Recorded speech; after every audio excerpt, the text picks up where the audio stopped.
Hello everybody, this is Fernando for the latest Ghosts and Spirits video. Alright, let's go ahead and let's continue the book, The World's Greatest Ghosts, doing part 2 of chapter 3, this chapter entitled Horrific Hauntings. This has been a really good chapter so far. It's showcasing some really good examples of some scary hauntings, some scary paranormal stuff, lots of good little mini segments here and there as well. So for this go around, I'm going to do a couple of those segments and then give my own thoughts and opinions. And as always, please let me know what your comments are below too. So without further ado, the first segment is called Hands of Grisly Glory, and here's what it states. Thieves in the 18th century tried to ensure success for their crimes by invoking the aid of the dead. The villains believed the candle gripped in the cut-off hand of a man who died on the gallows had the supernatural power to stupefy anyone they wished to rob. In the 1790s, a traveler in woman's clothing arrived at the Old Spital Inn, which stood at Stainmore between Barnard Castle and Brow on windswept Bowes Moor in County Durham. The new arrival asked only to be allowed to doze by the fire before continuing her journey. The landlord ordered a maid to sit with the visitor. The maid was suspicious, for she was sure that she had spotted trousers peeping below the skirts of this woman. The maid pretended to be asleep. When all was quiet, the traveler pulled out a hand taken from the body of an executed felon and wedged the candle between the dead fingers. He recited, "Let those who sleep, sleep on. Let those who are awake be awake." The man then unlocked the door and called softly to accomplices waiting outside. The watchful Wade wasted no time. She rushed at the door, slamming it shut and bolting it, with the would-be raiders outside. She then dashed upstairs to rouse her employer, but she could not waken him. Downstairs, the door was being smashed by the gang. The candle was still burning in its macabre holder, and the girl remembered the legend that only extinguishing the flame with milk broke its spell. She grabbed a jug of skim milk from the kitchen and upended it over the hand. The flame died, and as it did so, the landlord and his staff were woken by the noise downstairs. The thieves promised to leave once their candle was returned, but they were forced to flee empty-handed when the innkeeper opened fire with his shotgun. The grisly candle holders were called Hands of Glory, and similar stories have been heard in other parts of England and in France, Belgium, and Ireland. One encyclopedia of superstition lists the mysterious ingredients of the candle as the fat of the hanged man, virgin wax, and lapshan sesame. And then there's a little mini segment that's called the Dragoon's Hand. The ghostly hand of Trumpet Major Blandford haunts the Dorset village of Tarrant Hinton. Blandford was a member of the British Army's famed Dragoons, but he enjoyed a spot of poaching in his spare time. He and some other men were illegally stalking deer in the grounds of Cranbourne Chase on December 16, 1780, when they were surprised by gamekeepers. Several men were wounded, and one of the keepers later died during a bitter gun battle across Chettle Common. Blandford lost his hand but escaped to London, where he died. The severed hand was buried in the Dorset churchyard of Pimperney, and locals say it sometimes appears in search of the arm to which it was once attached.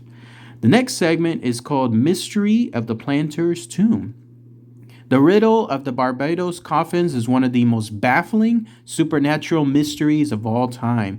For 12 years, unseen forces repeatedly desecrated a sealed tomb on the Caribbean island. Eventually, the family which owned the crypt was forced to abandon it. Only then did the bodies of their departed rest in peace. The Chase family, slave-owning sugar planters, acquired the tomb in 1808. It was built of stone, recessed into cliffs above Oistins Bay, and sealed with a marble slab. When the family took it over, it already held one wooden coffin, that of a Mr. Thomasina Goddard. Twice within the year, the slab guarding the only entrance was rolled aside as the family buried two of their children, Mary Ann and Dorcas. In 1812, their father Thomas also died. 8 men carried the lead coffin up to the headland, but when the tomb was opened, the mourners gasped in horror. Mrs. Goddard's body still lay in its proper place, but the caskets containing the children were standing on end against one of the walls. There was no sign of a break-in. Pallbearers gently restored the two tiny coffins to their positions, then lugged in the box containing Mr. Chase. It was laid beside the others. Stonemasons carefully cemented the marble slab securely across the entrance. 4 years later, they returned to bury a boy relative and found the seals were intact. But again, there was a torment for the tragic family. The same sight of desecration met their grieving gaze when the slab was removed. Order was restored, with 8 men struggling to lift Mr. Chase's coffin back to its place. But by now, the tomb was the talking point of the entire island. 2 months later, new coffins were added and the same chaos was discovered. And the same happened in 1819 when the next burial took place. Each time, Mrs. Goddard's casket was undisturbed, which seemed to rule out flooding or earth tremors. The stone walls and ceilings were checked, but no faults found. There was only one way in, and each time the cement seals around the slab were unbroken. Fear of sacred places ruled out interference by the islands, even if it had been physically possible. Lord Conquerbeer, governor of Barbados, was among the stunned funeral party in 1819. As the family wept, he personally supervised the orderly arrangement of the coffins, which now totaled 6, and sprinkled fine sand around them. When the entrance slab was again cemented in place, he added his seal to the joint. On April 18th the following year, he unexpectedly asked the rector of the nearby church to open the tomb. The 6 coffins, which had been laid in a neat line, the 3 smaller ones resulting on the top of those containing adults, now they were all again scattered around the cave. Mr. Chase's casket was once more standing upright, with only Mrs. Goddard lying where she had been left. There were no marks in the sand, and Lord Conquerbeer's seal was intact. The Chases could no longer stand the notoriety the tomb was bringing them. All their family coffins were carried to Christ Church graveyard and buried in a joint funeral ceremony. Sir Arthur Conan Doyle, creator of Sherlock Holmes and an avid investigator of the paranormal, took an interest in the story.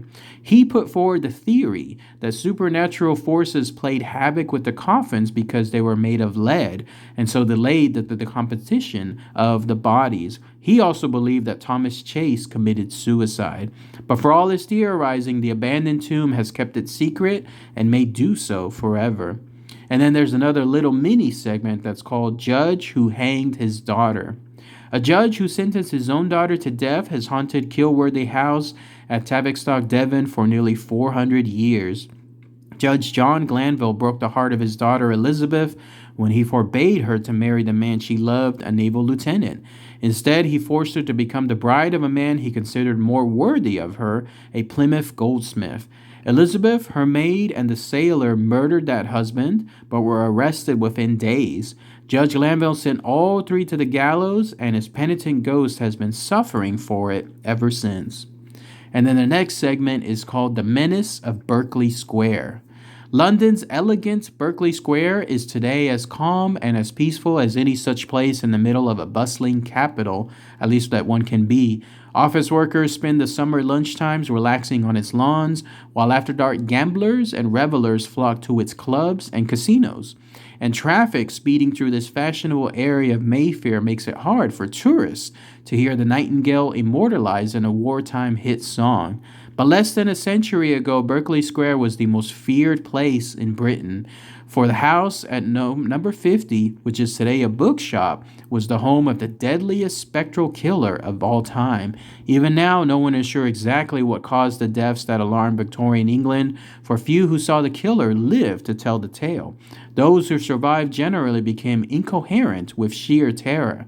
The house was already the talk of the town when Sir Robert Warboys accepted a foolhardy challenge at his club.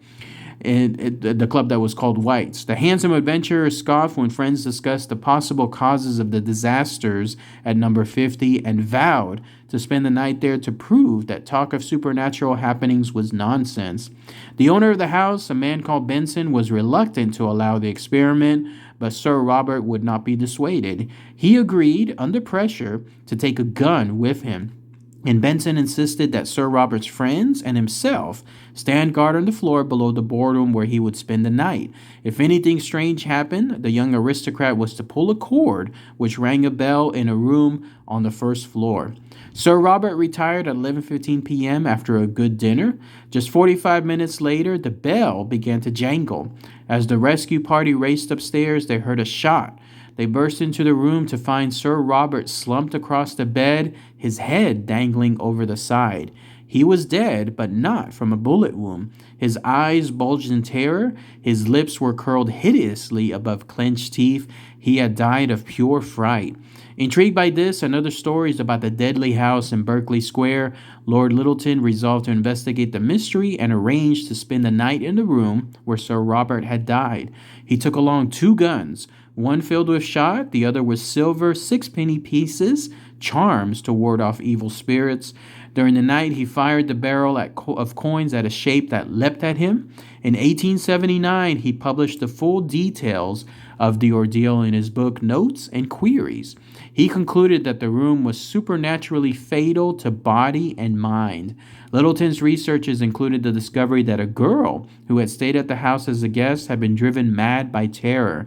A man who had slept one night in the haunted room had been found dead the next morning, and the maid of a family renting the place had died in a hospital after being found crumpled on the floor whimpering, "Don't let it touch me." Not surprisingly, few people were anxious to move into the house.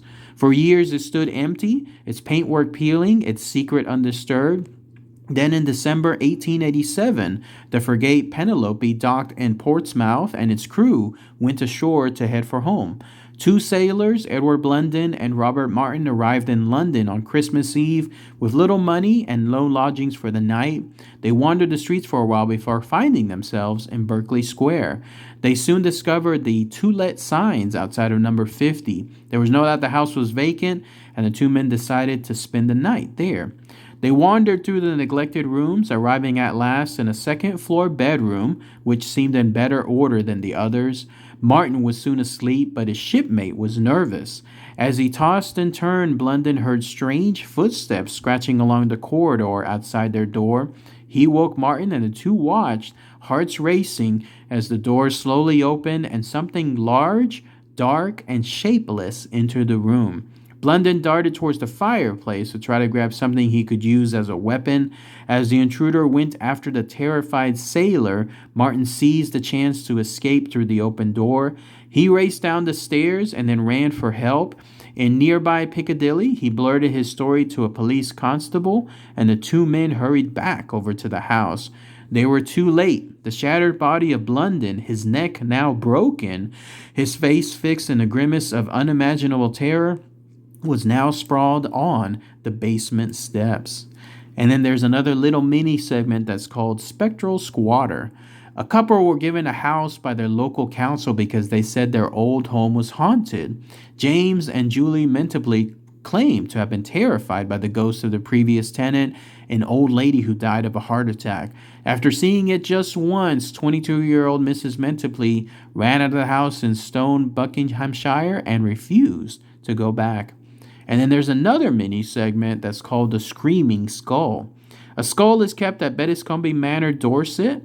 Whenever it is taken out of doors, it is said to scream.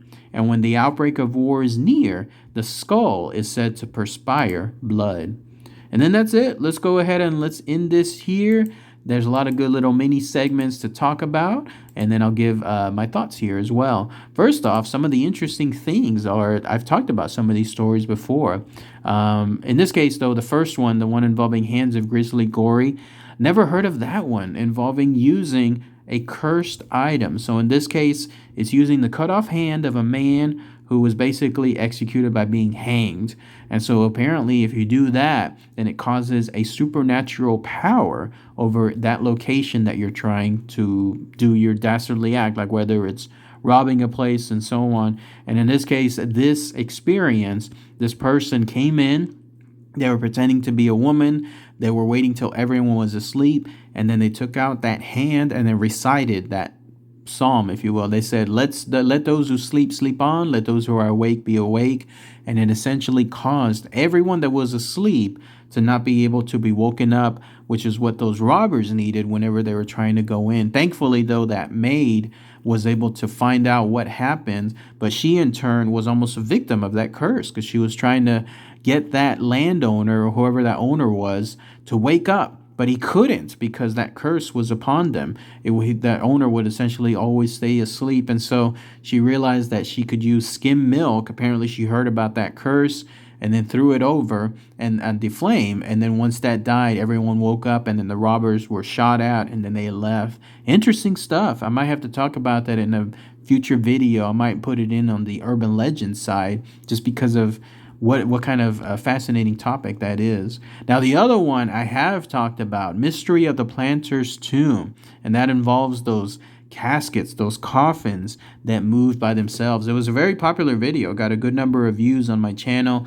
I still see some new comments every now and then, so people are discovering it. But yeah, I'm mystified too. How did those coffins move?